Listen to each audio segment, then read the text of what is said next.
వాయనాడ్లో ప్రకృతి విలయం యావత్తు దేశాన్ని కన్నీళ్లు పెట్టిస్తోంది. ఇప్పటివరకు మృతుల సంఖ్య 400 దాటింది. 200 మందికి పైగా స్థానికుల ఆచూకీ గల్లంతైంది.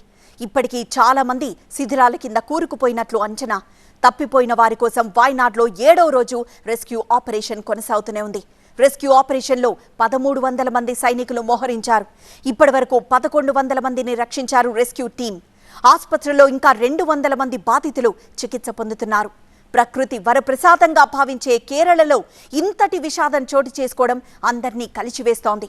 దేశ ప్రధాని సహా సినీ, రాజకీయ, క్రీడా ప్రముఖులు తీవ్ర విచారం వ్యక్తం చేస్తున్నారు. అంతేకాదు వాయనాడ్ బాధితులకు తమ వంతు సాయం చేసేందుకు ముందుకొస్తున్నారు. చురల్మల, ముండక్కైలో పోలీసులు గస్తీ నిర్వహించారు.